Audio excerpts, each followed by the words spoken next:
Tampa Bay. The Bucks don't play today. The Bolts don't play today. What else are you going to do? Oh, you're in the sports lounge.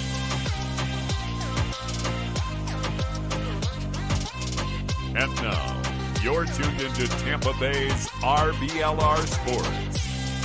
What is good, Tampa Bay, on this beautiful Sunday morning? We've tried a couple times. It's been an eventful morning in the Wheeler household, but with me to keep the ship afloat, to keep us on the right track, is my man, as we do take two of this, Chris Glazier, buddy. What's good, buddy? Feeling good, man. You know, Thursday was emotional, obviously losing to the Bills on Thursday Night Football, but like I said, it's good and bad. There's not a game today because I don't have to stress as much today. I can kind of relax, sit back, you know, watch some of the other games around the league and enjoy this Sunday here. So how are you doing, man? I'm good.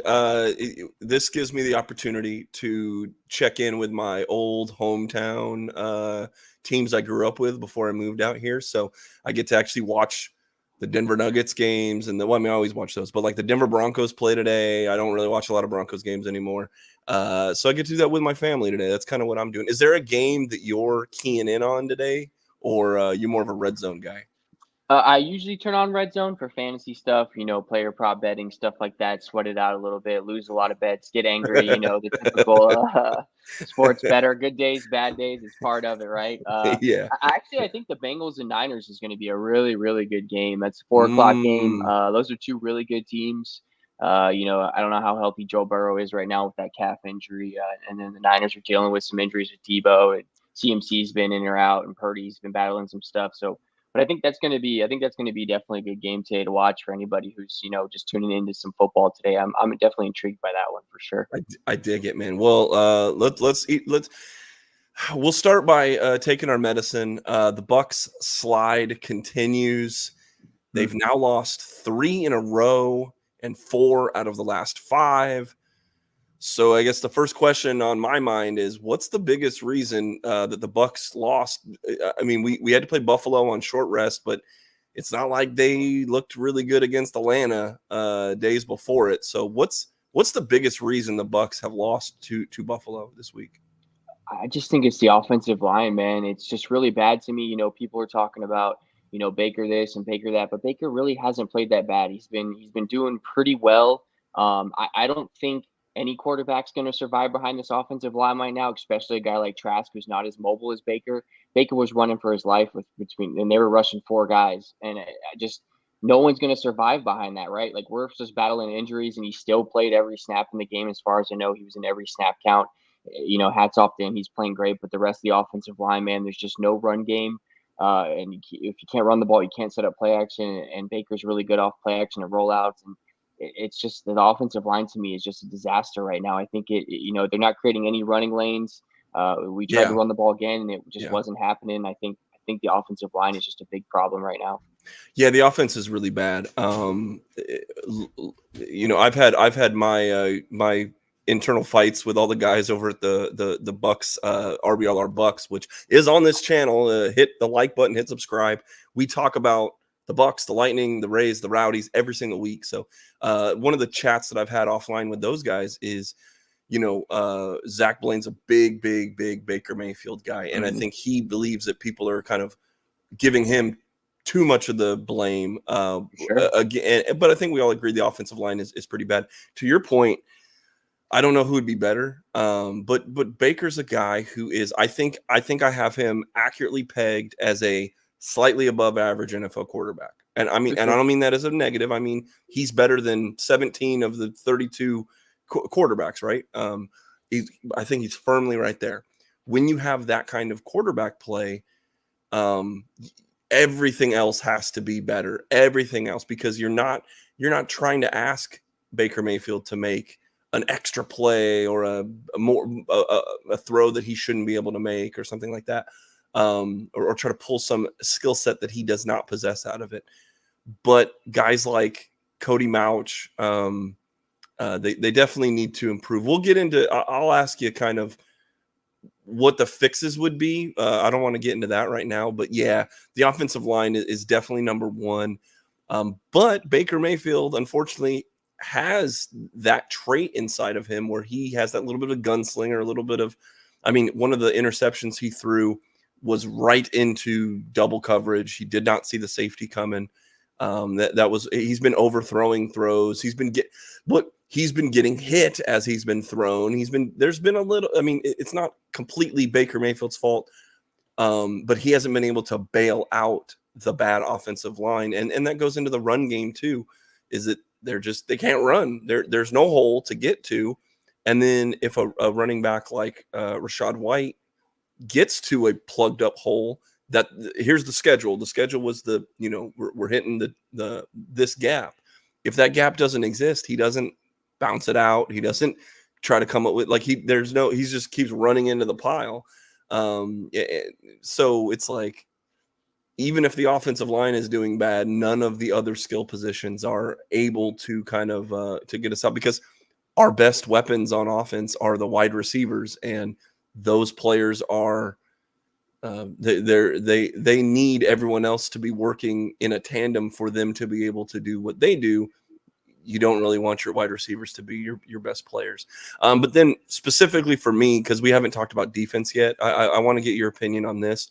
One of the reasons I think we lost to Buffalo is that Ryan Neal and Devin White just have had bad games, plural. Really this was one of them. And yeah, I mean, and Ryan Neal, unfortunately, is doing that way because he was seen as this like veteran guy we're going to bring in, and he's going to shore up, while we don't have a, Whitehead or stuff like that. Right.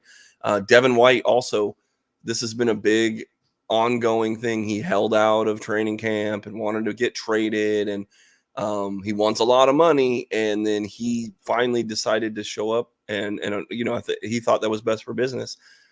He's not exactly having the best season at all right now either. So we'll get into more defense, but specifically the reason we lost to Buffalo, is there anything on defense that you saw that was contributing to the losing? So I think the Bucs' biggest problem on defense now is 3rd and longs, right? We're giving up way too many. I'm pretty sure we're giving up the most in the NFL, if I'm not mistaken. Yeah. But the red zone defense has been phenomenal. The red zone defense is number 1 in the league, like allowing points, touchdowns. The Bucs bend but don't break, and that's a huge key. And I think the biggest thing the defense I see is struggling with is the offense is not on the field long enough. So your defense is tired. Your defense is gassed. You got to have sustained drives on offense for your defense to thrive, right? Yeah. You're going to give up yards. You are. It's just the NFL, right? And then we're not giving up points. So something's not right there, right? Because we're holding teams to not being able to score touchdowns. Yes. And we're giving up yards. So the stats kind of look a little miscued sometimes. Like, yeah, Buffalo might have had 400-something total yards of offense, but they scored, 20-something points? Like, it's not – the offense has got to stay on the field longer, I think, and to keep the defense fresh. Guys like Neal are getting really picked on, and he's supposed to be better in the run than he is the pass. In the pass, he's just been getting torched, unfortunately. Devin White's just lack of effort, to say the least, just not hustling.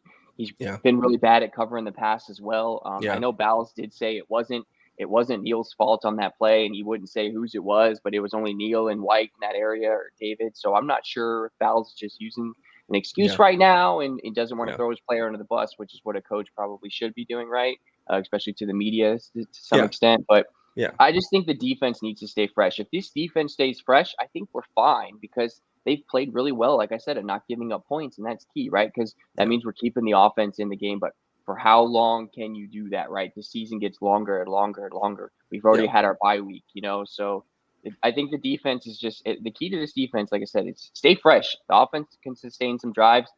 We can get some pressure on the quarterbacks, and that's what the Bucs really need to do. Now, the defense is definitely going into it. I thought they were the strength of this team. They've showed that so far through the season. Although every team's going to have one or two flaws. That's just how it works, man. We now have pinpointed a couple of those, but offensively, there's a lot of leaky holes in that boat. And so the question that I have is, trade deadline is not too far away. Right. Are there any fixes for this season specifically? This is a tough one for me, because where I'm at with this season, is I'm looking ahead to the playoffs, right? Are we going to win this division? And if we do, are we going to compete come playoff time? Because Right. to me, there's no point in the Bucks winning this division if we're going to get stomped out in the first round of the wild card and get a worse draft pick, right? If we're going to be a Agreed. bad team this year, let's get a top pick and let's do something with that top pick, right? Agreed. So Agreed. that's kind of how I'm looking at this, right? As far as moves go, the cap space is really tight. I don't think the Bucks are going to really be able to do much. I don't think Yeah. bringing in a running back's the right thing right now. It's not going to Yeah. matter behind this offensive line who's running the Yes. ball. Like people are like Derrick Henry, and I saw some other people saying AJ Dillon, from the Packers, and I'm like, Yeah. yeah, that's great, but we don't have an offensive line to run behind. Like I've seen, That I've is seen what Packers, that's yeah, definitely one of my points that I have is because the short answer for me is no. The answer is no. There are well, at least there are no fixes that they should do. You're not going to get so we talk about trade, the run game, agreed, it will not be improved. Even if they trade for Barry Sanders would probably get 2.5 right, yards of carry behind this this yeah, this yard. Um but so you look at, okay, well, how do we fix things? Okay, we're going to have to give up something to get something. You're not going to get a lot. To cover your ears, guys, but Mike Evans is not bringing back a first round draft pick or a second round draft pick, buddy.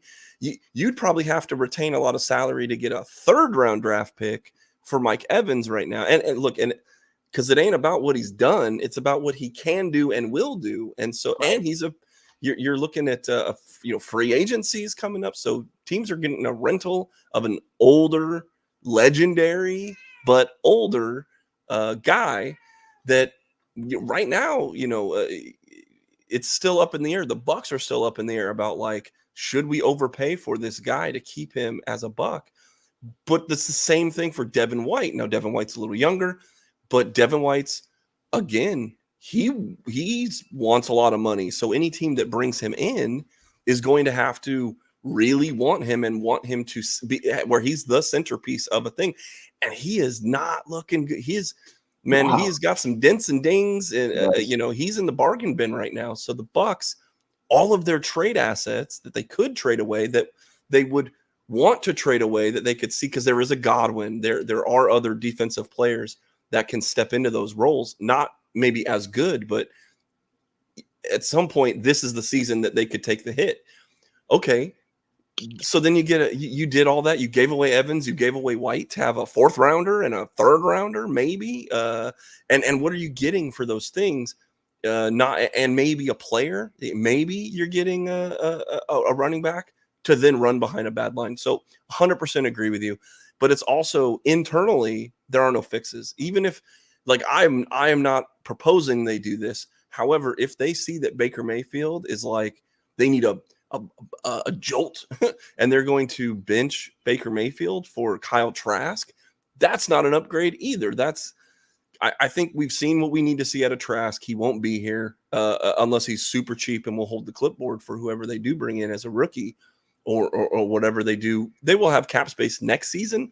All of the bad cap goes away this year.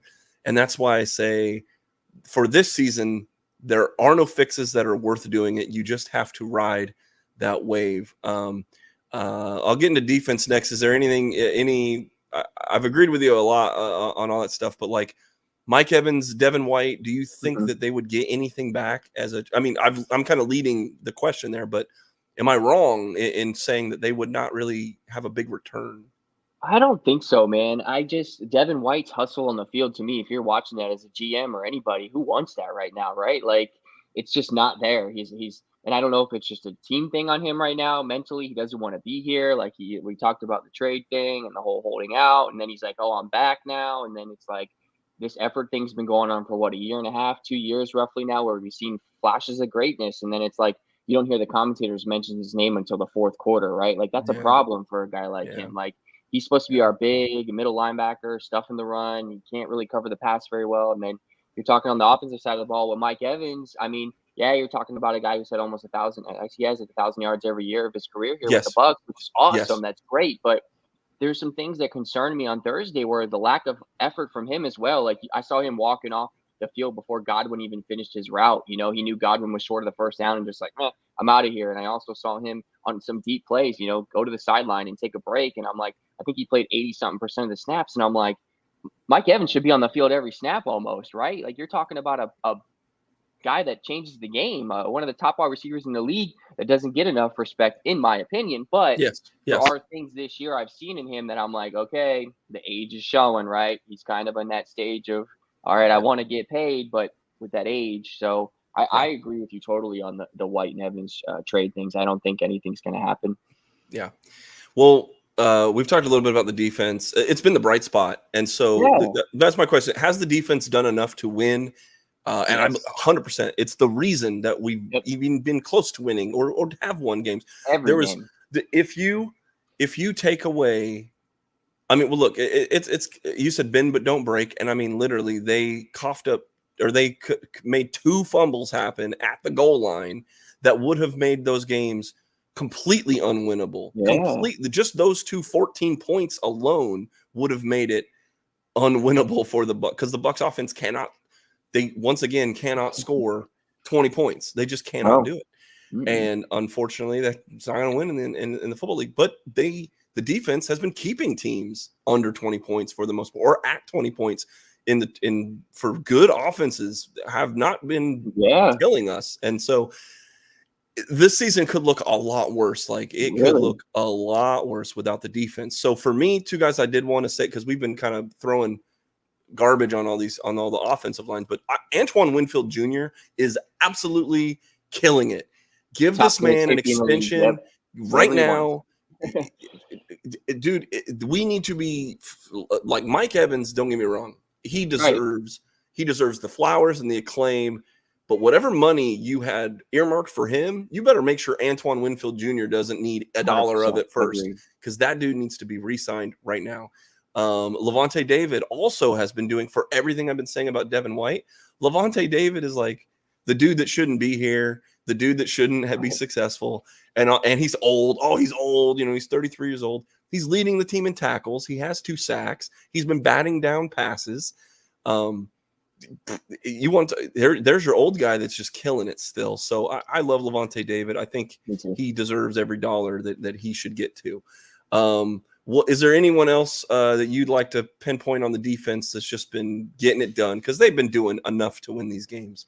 I think Winfield, man, it has to be, because it's so hard to find a safety like that in the league, and he's just his intellectualness and he's just so smart on the field. Like he knows where the ball's going. He that batted ball before the goal line was just a crazy play for him. Like he's got to get all the money, right? Like whatever it takes to keep him, I'm all for it, because I don't want to go through a full rebuild. I want the Bucs to be semi-competitive. So I think you got to keep someone like Winfield around, though, for that to happen. So whatever it takes to get him around. I've also liked a little bit of play from Diaby, the rookie out of Louisville. Yaya's been good. Yeah, it's looking like, to me, between him and, I know we drafted KJ Britt a couple years ago, so I don't know if those 2 are going to be, taking over some roles here, getting some more time with guys like White. And you talked about David. David's just older, man.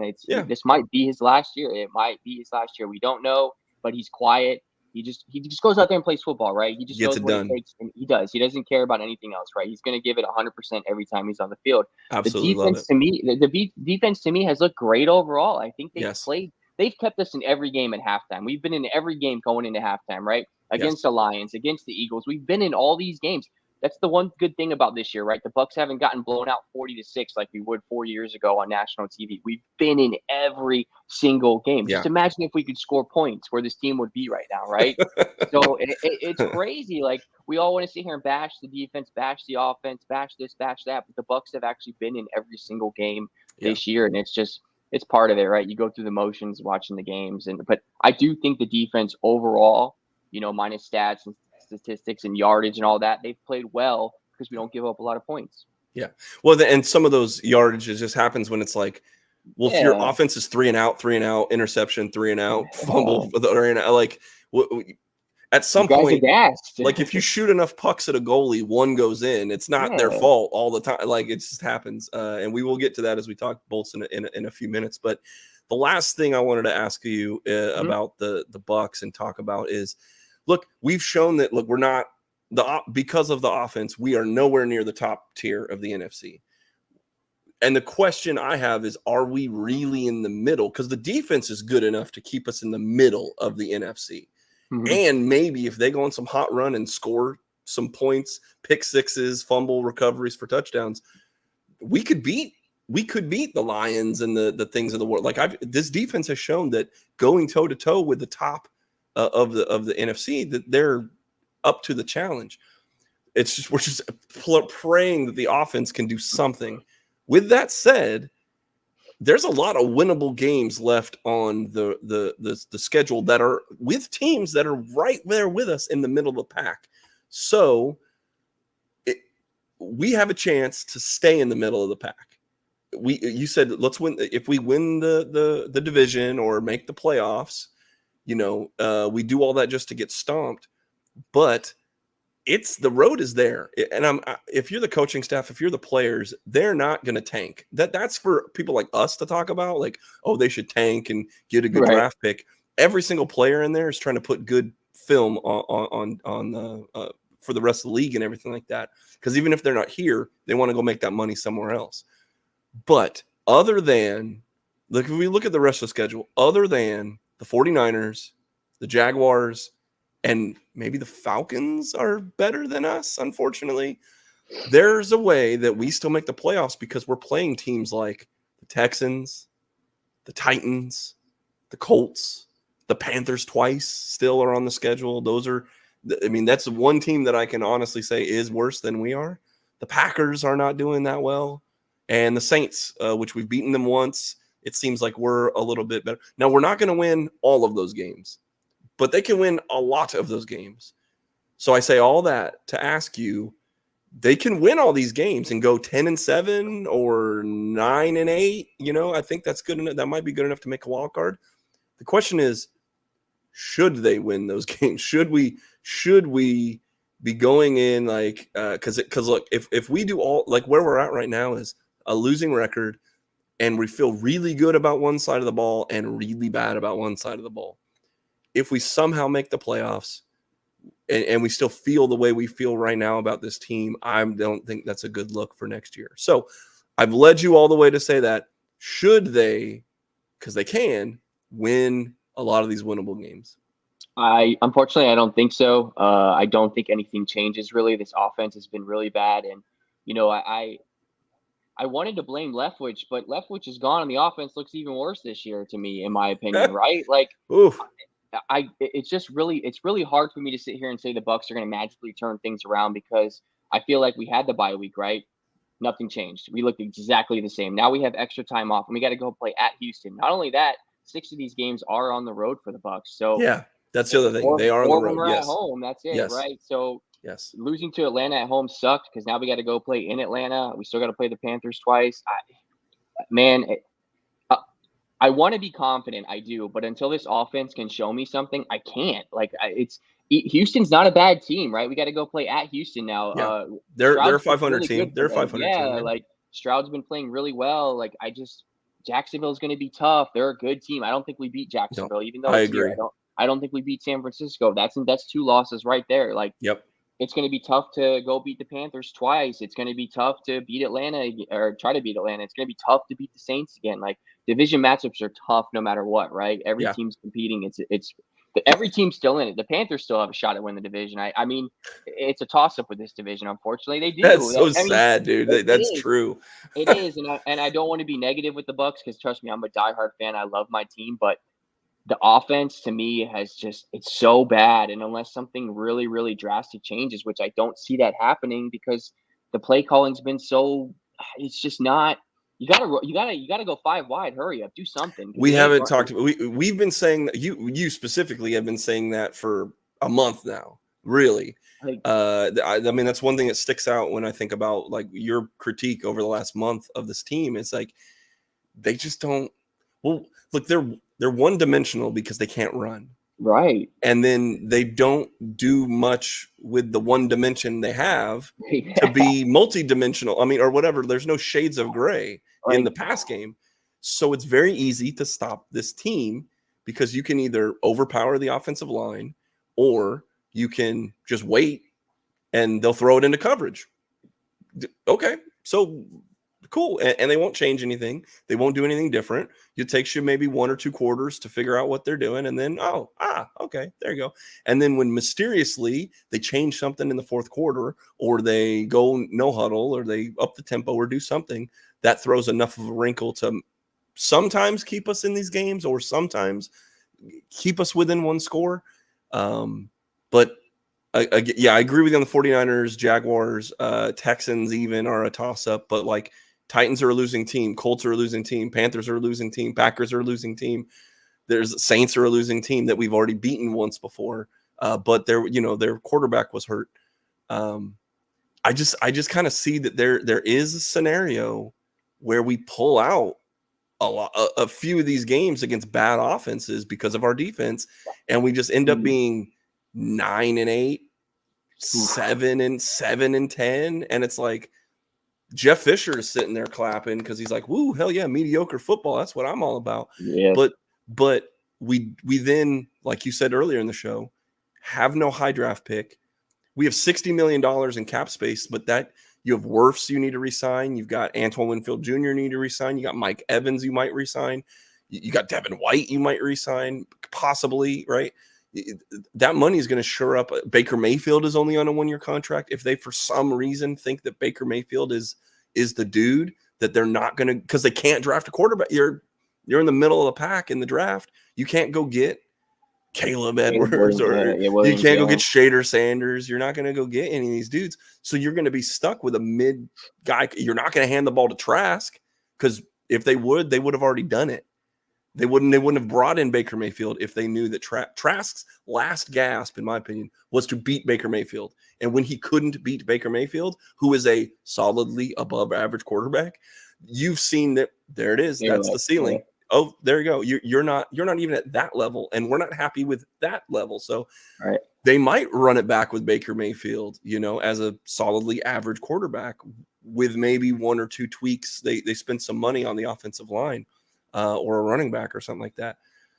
But that's so mediocre, dude. I would not be happy with that. If we're 7-10 and we're feeling great because we won a few games, and then we just run it back with a couple upgrades next year, man, that's pretty dire. Unless the offense gets going. If the offense can get going, I'm confident, right? Because this defense can hold anybody, right? Yes. That's what this rest of the season comes down to. This is a big time bye week that we almost really do, because we're not playing this weekend. Use this extra time. That offense has got to get going. If the offense gets going, dude, we're a good team. We are. The defense is there. Keep that defense fresh. Get the offense going. Yes, we do have winnable games, but until then, to me, we're just an average team right now that I don't have much confidence in going to win a game. Every game we've been in has been close.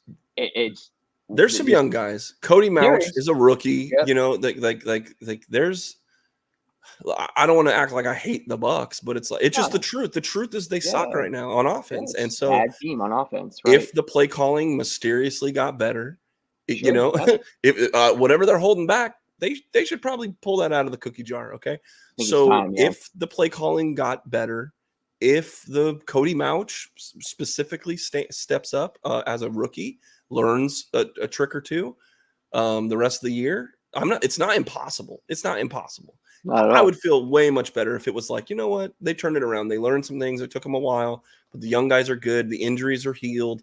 Baker's playing the way he should. Like I said, slightly above average. Then it's like, yeah, okay. And then you string off a few wins against these really bad teams.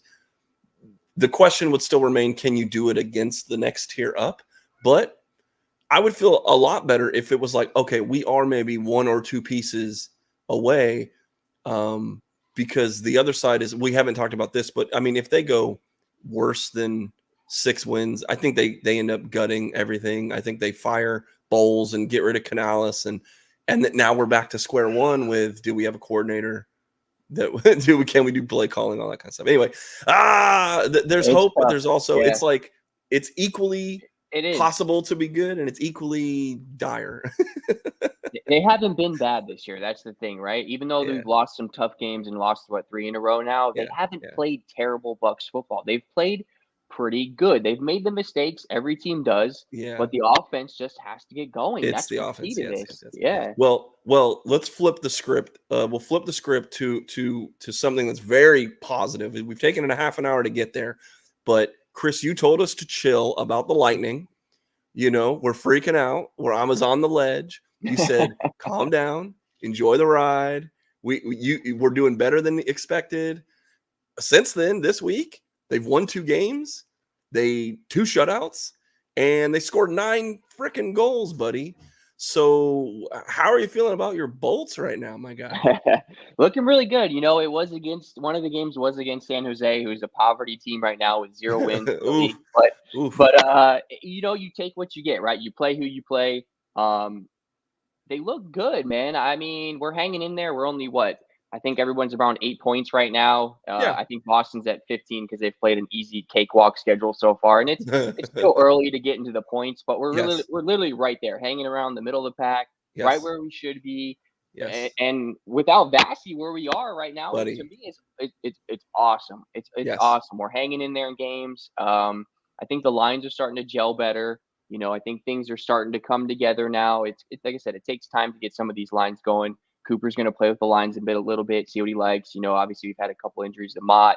Stamkos had a little bit of an injury, so Yeah. ABB's getting time. He's finally scored some goals, which Yeah, we've all big been waiting time. for ABB for him to finally do that. Big So time, yeah. I'm liking the way we're looking right now. I'm staying optimistic and positive until I really see something that really bothers me, right? Or we hit a big skid where something really bad happens. But until that time, I think we're fine right now. They look good. Yeah, I agree. As long as they just stay floating, Yeah. stay floating, that they're doing well. And it was good to see 6 different players. I know it was San Jose. 6 different players scored a goal. Power play's been working. Like, I got no big complaints. The defense was the big thing for the first week or so of the season. Was defense was atrocious. And that's why I think if you look statistically at some of the backup goaltenders that have been playing in his stead, I think that some of those goals are not their fault. But what we have seen is halfway through Andre Vasilevsky's timetable of his return, Jonas Johansson has racked up Beast. a pretty good resume for himself, man. Quite a few shutouts. Your thoughts, Mr. Glazier, on the rise of Jonas Johansson? Let's go. He looks great, man. He's sitting at 4-1 so far. 2 overtime losses, but he's only given up 2.56 goals. His save percentage is great at 92. I mean, he's look looked. how many shots he's faced per game. I know. Yeah, I know. He's really standing tall in there. He looks confident, and that's what's key with a goalie, right? If you get a confident goalie, that's all that matters right there, right? The skills and all that, of course. But when a goalie is confident and he's confident in the defense that's in front of him, that's huge because he's not feeling the nerves. He's just going in there and going through his daily motions like he does every game. And I think that's what Johansson's doing right now. He's settled in. I think he's a little more confident in the defense than he was in the beginning of the season, where, like I said, it's going to take time for those defensive pairings to get going. Yes. Cooper's going to make the moves he needs to make to, adjust them, maybe not high pressuring so much, maybe a little more umbrella, sitting back, blocking some more shots. He's probably getting a feeling out for things in the beginning of the season, to be honest, because we didn't know what to expect with Johansson, but he's played phenomenal. It's really fun to see because what's really interesting to me, what I was thinking about was, what if Johansson keeps this up, right? What if Johansson goes on this crazy run and yes, Vasi comes back? What do? Do you bring in Vasi, who's coming back from surgeries and all-time going down in the Hall of Fame for one of the best goalies in the league, of course. But do you risk taking Johansson out, who's a hot goaltender, let's say at the time, and putting Vasi back in? Do you risk messing up that chemistry? And Johansson's already going to be a couple months into the season, whereas Vasi's coming back from an injury going into, the quarter of the season roughly, starting for us, right? And sometimes it can take time for goalies to get up to game speed. So there's a lot to watch here, right? Because if Johansson keeps this up, there's going to be some interesting things. I'm not saying, obviously, I think Vasi would take the reins back, but that's a tough decision if you're looking at Johansson, who's on fire at that time, if it happens, right? As much as I want to spice this up and put fire emojis and clip it for YouTube and stuff, but it's very simple. Sorry, buddy. Jonas Johansson, thanks. You're killing it. it gives the Lightning one of two options. Either they have the dopest backup goaltender in the league, or they trade him and get something out of him, because they have a lot of goaltenders in the system right now. Hugo is still around there somewhere. He'll probably take his rightful place as a backup goaltender. But at the very minimum, you put Vasi in half the games as he gets you back up to speed playing the game. At the very minimum, he plays half the games, if not more. Sorry, but this is Jonas's time. Let's ride the wave. Sure. I hope he has nothing but shutouts the whole year. But like, you're not going to Tom. This isn't his. I don't think this is his Tom Brady moment. I mean, look, Vasilevsky was Ben Bishop's backup for a while, right? Yeah. So I mean, but I don't. Just something fun to think about, right? It's not fun to think about. That means that Vasilevsky's not killing it when he comes back.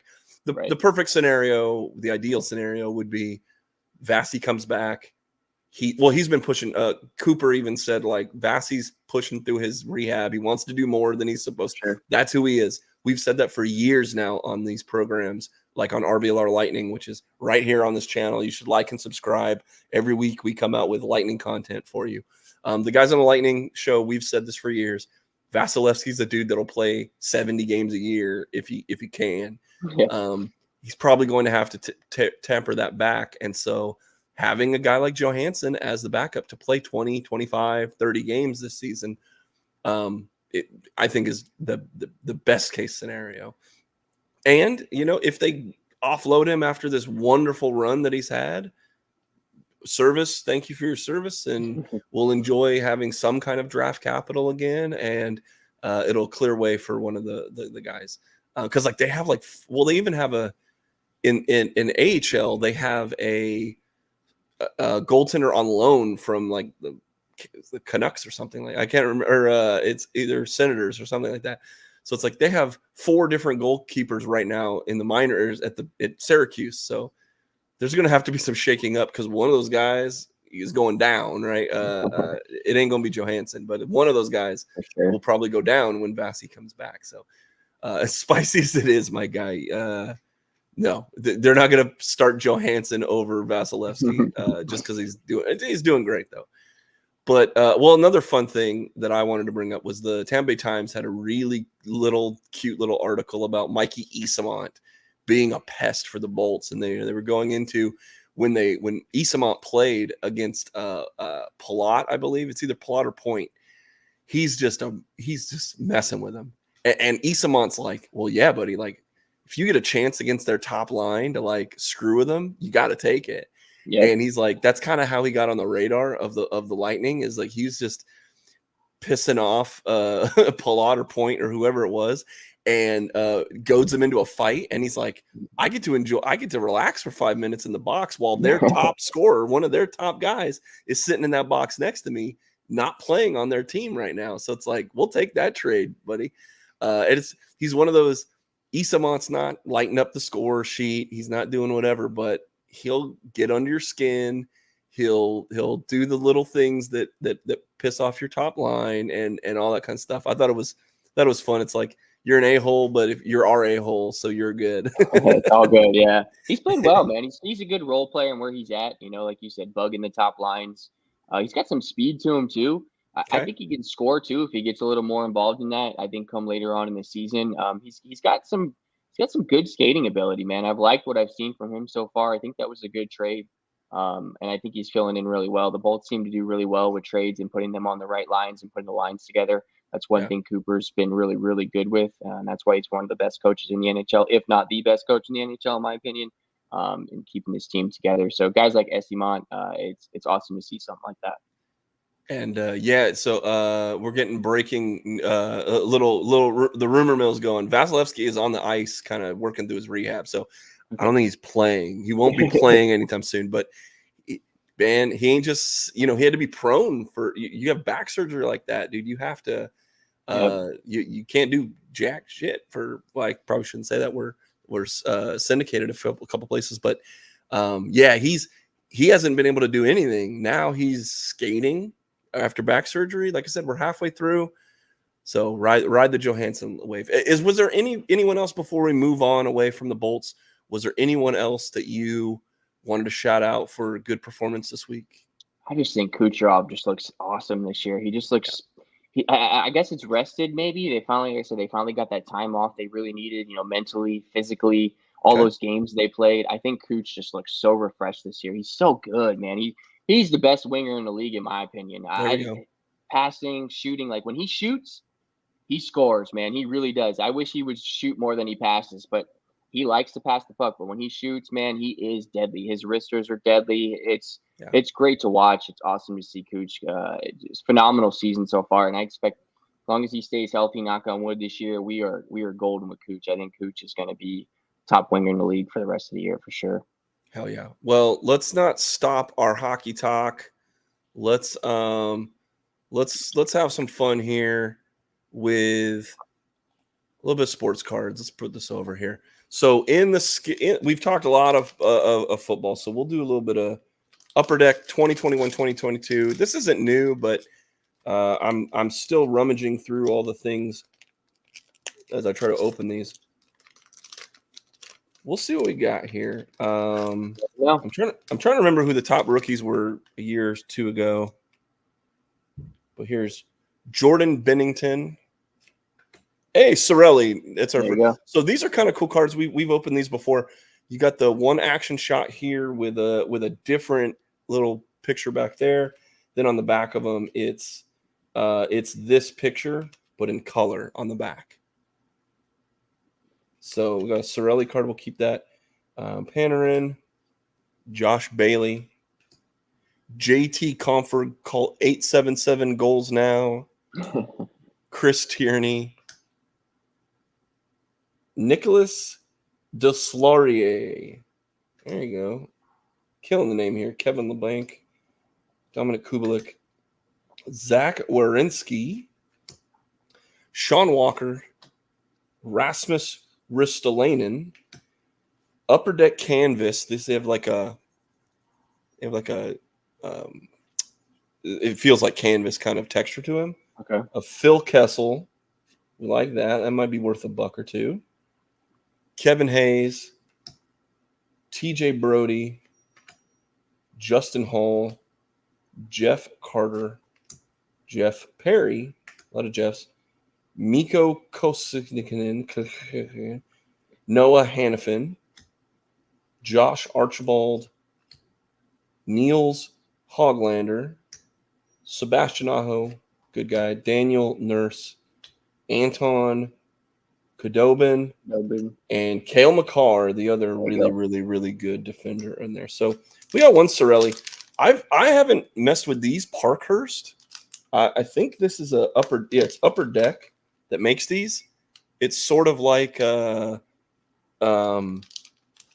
Panini and O-Pee-Chee and are like their Tops brands or vice versa. So Parkhurst, I'm assuming these are like kind of retro style cards. I've never, as I really cannot open these today. Yeah, I haven't heard of them either. Parkhurst. Yeah, I'd have to Google a little bit more about that. Like, I don't know if these are like cheaper cards you get in here. 30 cards in this pack. There were 26 in the other fat pack.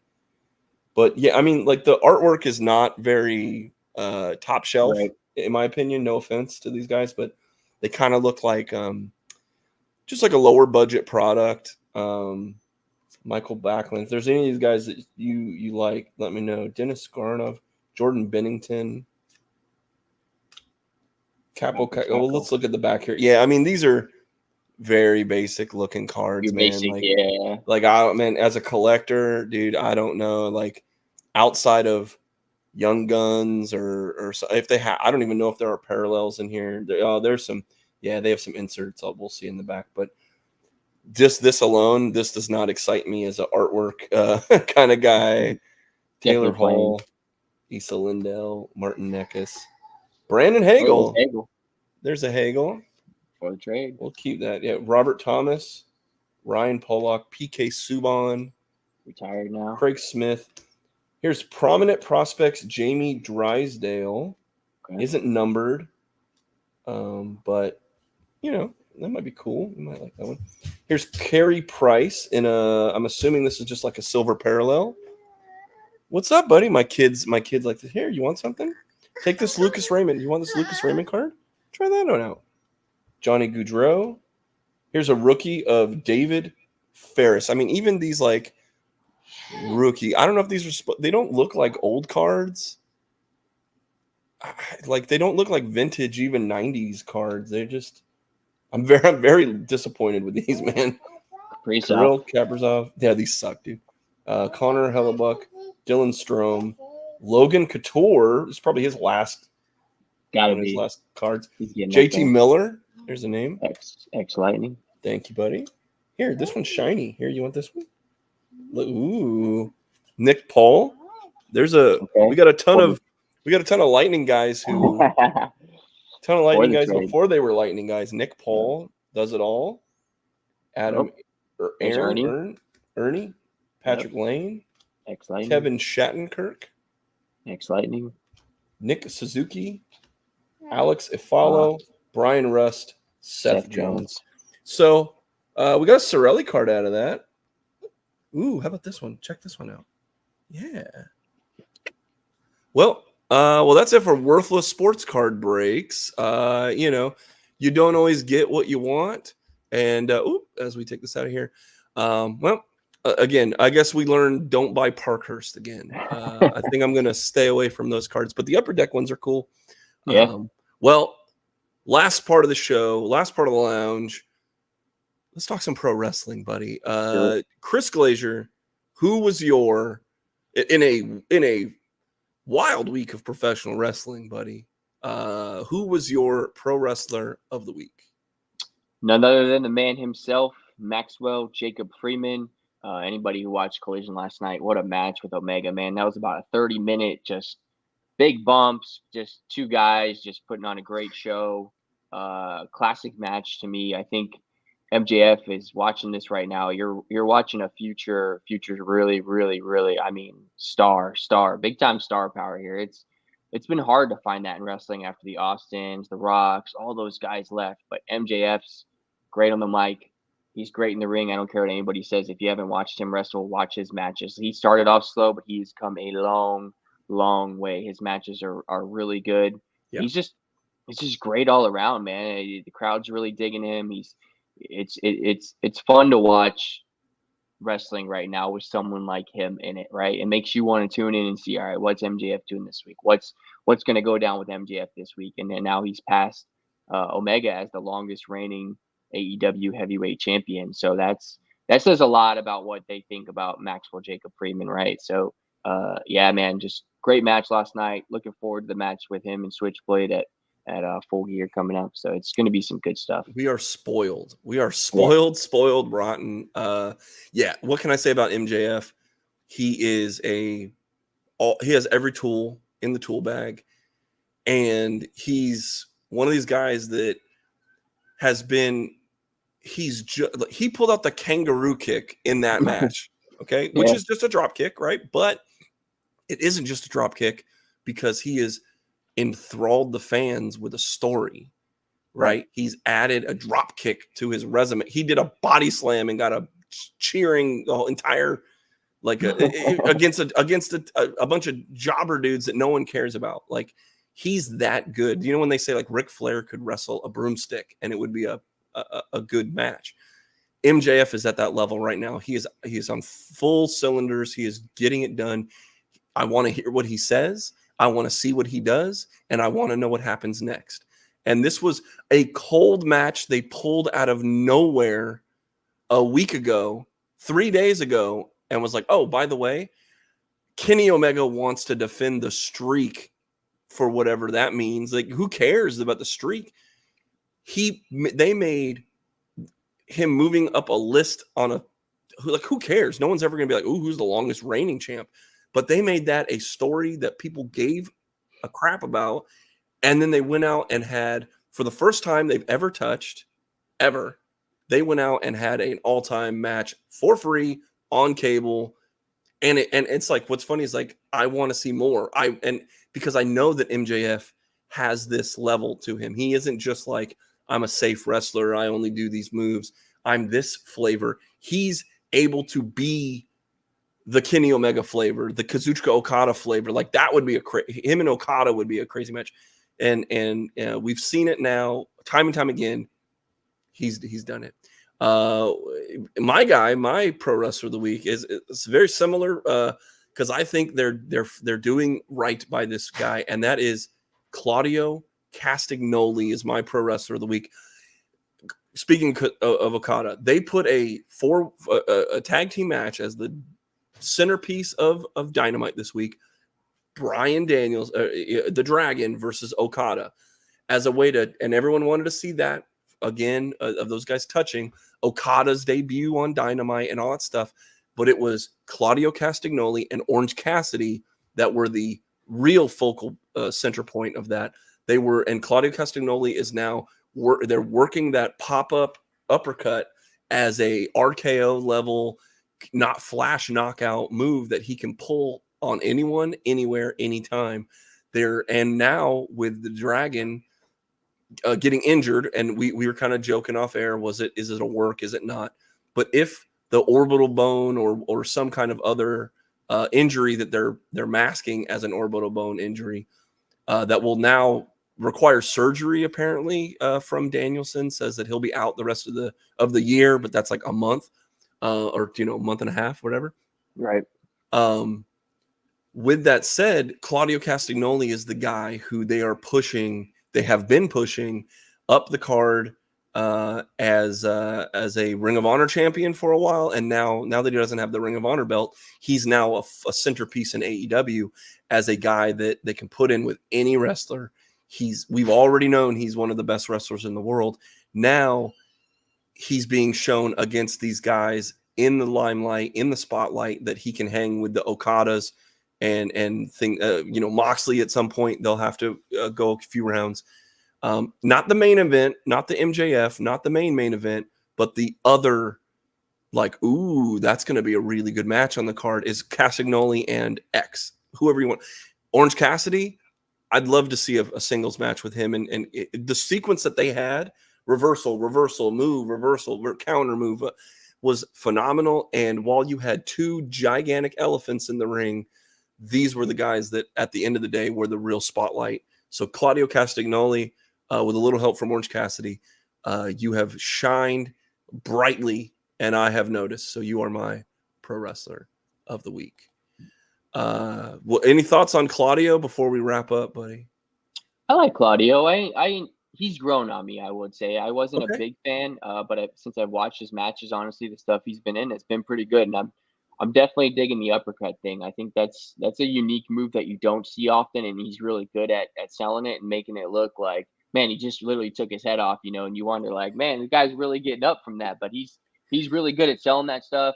I think it was good at holding the Ring of Honor belt for the time being until they figure out the whole Ring of Honor situation. Why not put it on a guy like him? But I think AEW's doing some good stuff right now, man.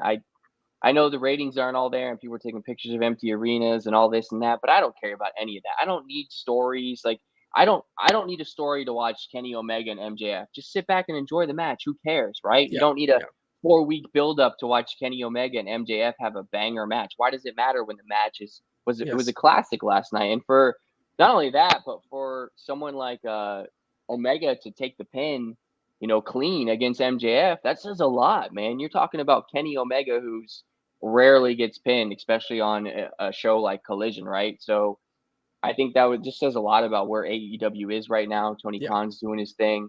They're getting things going. I wish, it sucks that the Dragon's injured again. I wish he could stay healthy. If it's, kayfabe, not kayfabe, we won't know. But either way, we heard that he's out. So that part does suck because I think he's had some good wrestling matches lately. But overall, I think AEW is doing a pretty good job right now. We got Full Gear coming up. They just added in a pay-per-view actually to the end of the year now in MJF's hometown. So to me, that says, who's going to be champ going into 2024, and who's probably signing with AEW, I would think. MJF. If it isn't already done. We were talking about that off air. Buddy, he's I mean, the WWE's gonna back a Brinks truck up if they even get a shot. You think so? You think that you think they will? You would have to. You would have to, even if you're gonna do nothing with him. If they could steal MJF from AEW right now, yeah, like they would do it. Yeah, I mean, you would just Vince ain't there anymore. That would be a Vince McMahon move. It's like I can bring in a talent. I mean, he would do just fine in WWE. He's got all the tools. He's got all the mental tools, comedy tools, in the ring tools. He's got it all. He would be a superstar over there as well. But even if they just wanted to park the bus with him and steal him away from AEW, it would hurt AEW so much because we won't get into a whole discussion right now. But with Copeland's and Punk before that, and all these things, Miro. There's a lot of guys that some of the younger talent hasn't risen as high as him. MJF is there, but we still have to have a discussion about Jungle Boy, Sammy Guevara, Preston Vance, Darby Allin, even Darby Allin's probably the closest. I mean, all these homegrown guys. I mean, they want Starks to be a top level guy. There's this like little hump that these guys haven't been able to really, and they've given all the tools, but then now they've had to rely again on the older, established already talent. And so there's a discussion in there somewhere that we'll have at a different time. But for everyone out there that's listened to the entire lounge, thanks, man. Thank you. Make sure that you're following us. We're on all social media at RBL Sports. We're on YouTube. Another great week of Tampa Bay, baby. For Chris Glazier, Eureka Wheeler, we are out.